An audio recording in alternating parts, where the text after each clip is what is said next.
Hey, good morning, guys. Yes, it is. You made it. It's Friday, the 30th of July. So, what are we going to talk about today? Well, I thought I'd kind of give a recap of what went on during the shop this week and what we got accomplished and what we learned. So, stay tuned.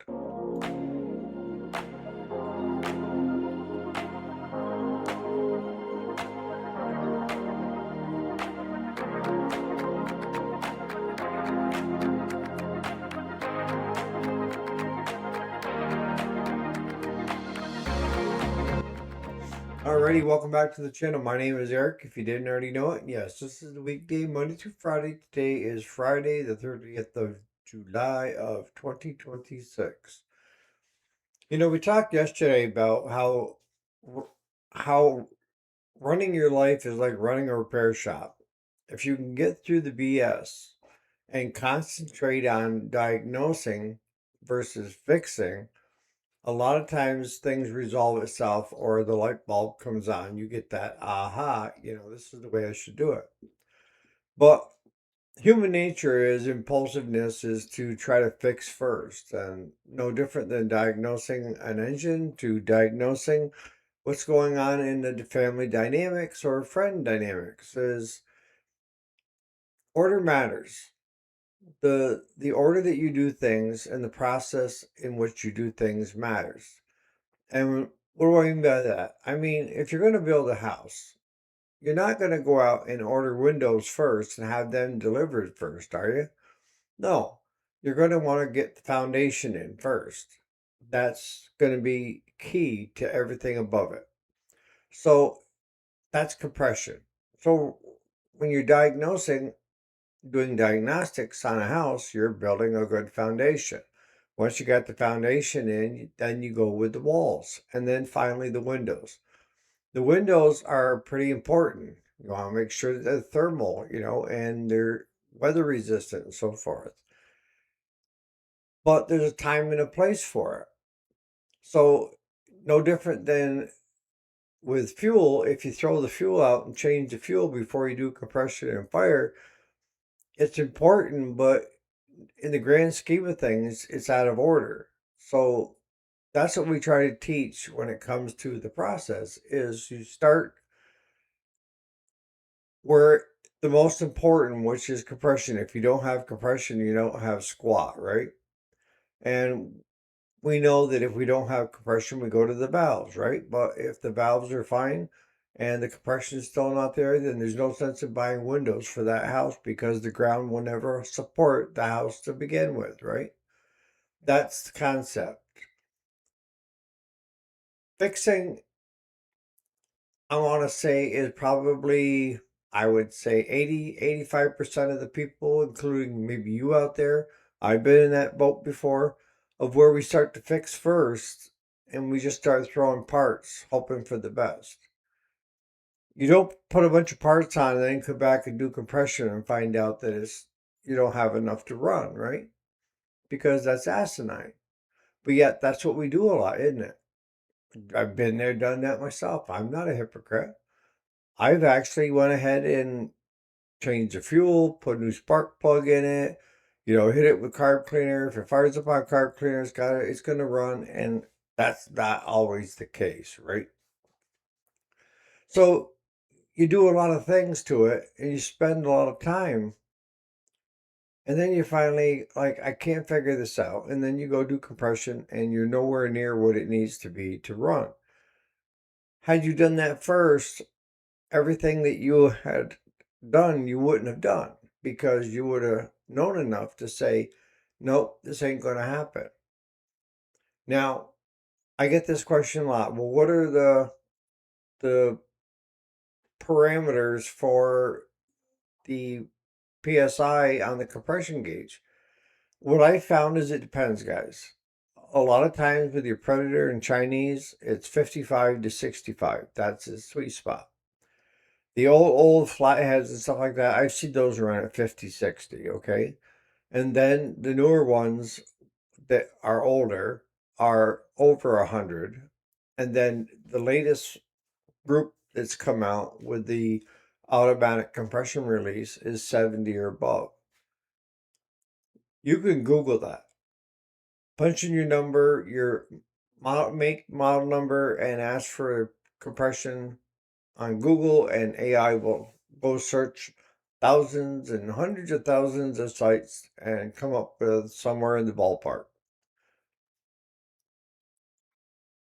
If you can get that concept down, you're way ahead of the group, because now you're on your way to diagnosing stuff and doing a great job fixing last, instead of wasting your time and your customers' money.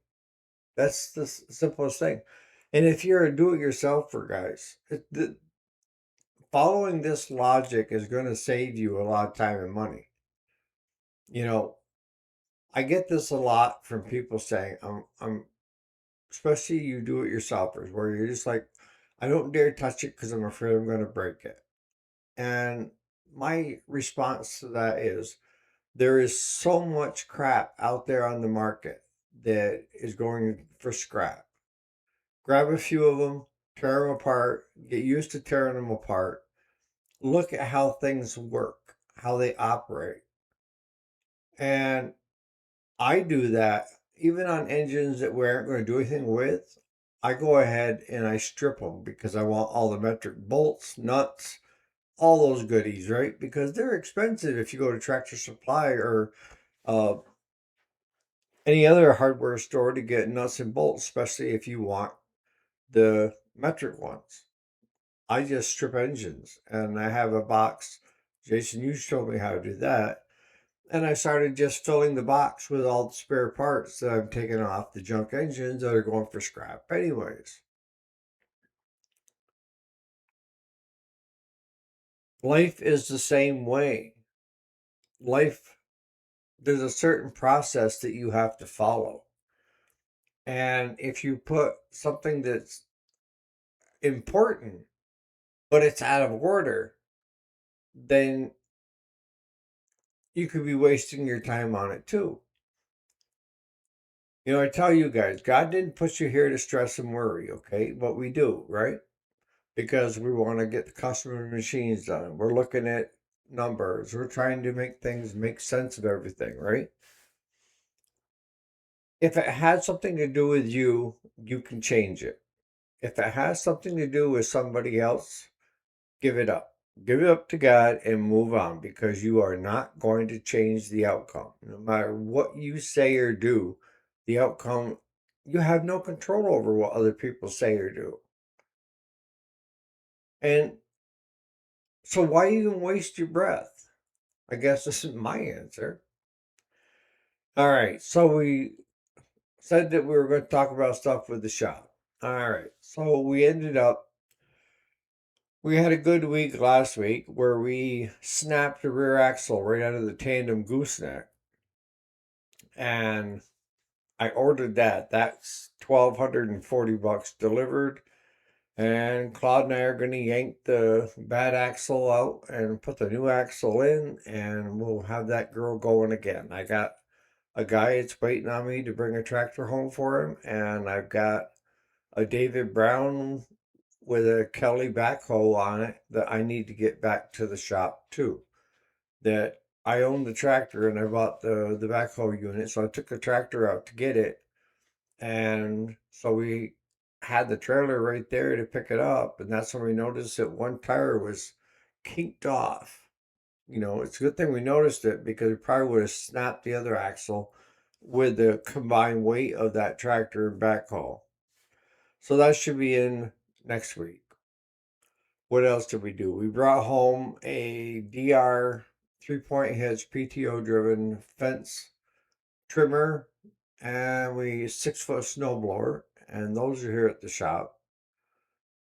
I'm trying to decide whether I'm going to sell them or not. I bought a Ferguson 35 tractor.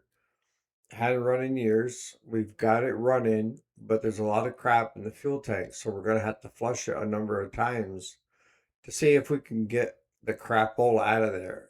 And I mean, it runs great. So what I'm looking at doing with that is, I thought about selling it, but I'd like to have a tractor that I can designate to a rake and just leave it on the rake for hay baling season. And that would be the perfect little tractor, because it's small, compact, it doesn't burn a lot of fuel, got power steering, and you can zippity doo dah down and back with that thing. I also picked up a brush hog with that unit, and we're going to try doing some brush hogging on a neighbor's property that has us come in and do his in his front of his hunting shacks every year. All right, so what else did we do? We went and picked up a John Deere.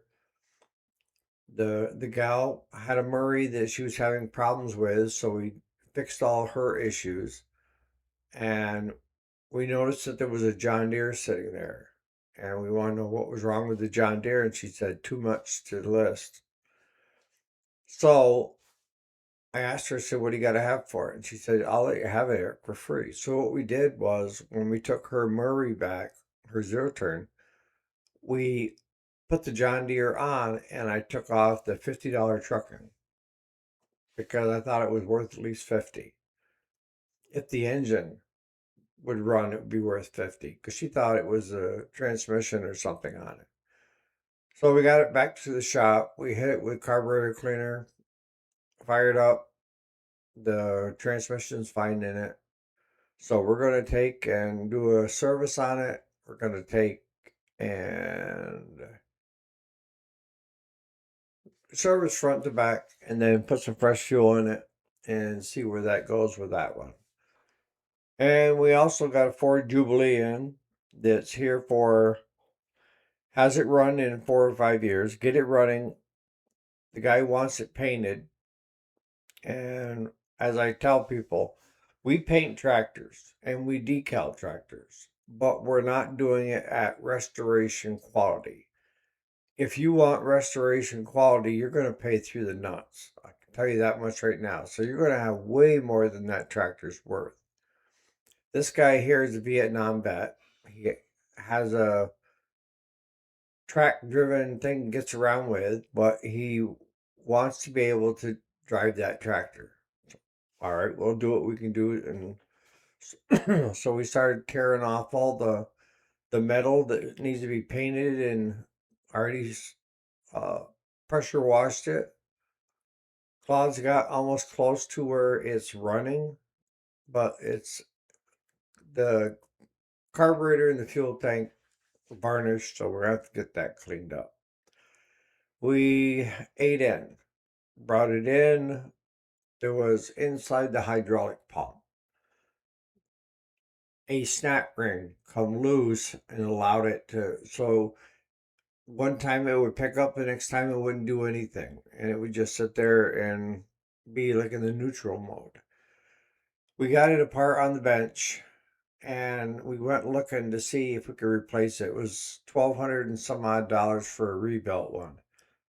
Told Claude, I said, let's put a new snap ring in it and see if that holds. We got that all back together and that is working great. So that's all ready to go back to that owner. We picked up I don't even know what the name of it is, but it's a little, it's got a bucket on the front and a backhoe on the back. It's an old trencher type thing. And it had a 20 horse Kohler in it. And the Kohler was starting to get old. So we got a guy that called us. We usually work on their tractors. And he said, Dad's got this thing and he wants a new engine put into it. He already bought the Predator engine. He already bought the conversion kit to put it in. Is that something that you guys could do for us? So yesterday we spent most of the day pulling the old engine out, prepping the new engine to go in, and we lacked the grade 8 bolts long enough to go down through the plates to bolt on to the base. So we ended up going to Tractor Supply, picking up the bolts that we needed. By that time it was noon. So we hopped onto the tractors, Claude and I both on his. He had the 8-foot disc mower and I had the 9/8 disc mower, and we started knocking hay down. And we got quite a bit down. I mean, don't take long when you got 2 tractors and 2 mowers going. You can get a lot done.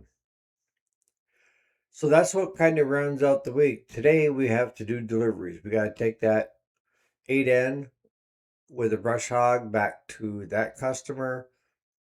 The Jubilee is going to be here for probably a month, anyways. But I'm going to start getting parts.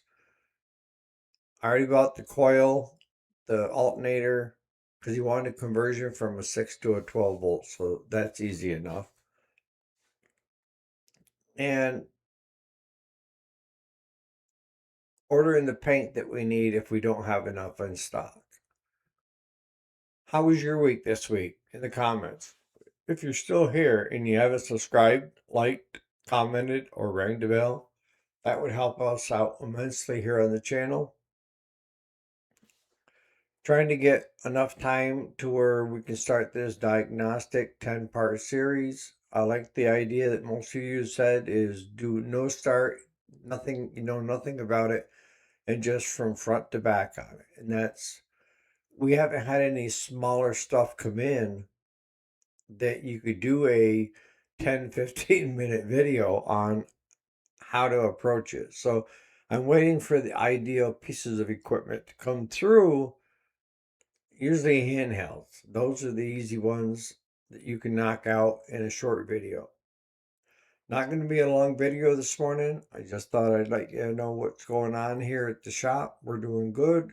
Hopefully you guys are doing good. You guys have a safe weekend.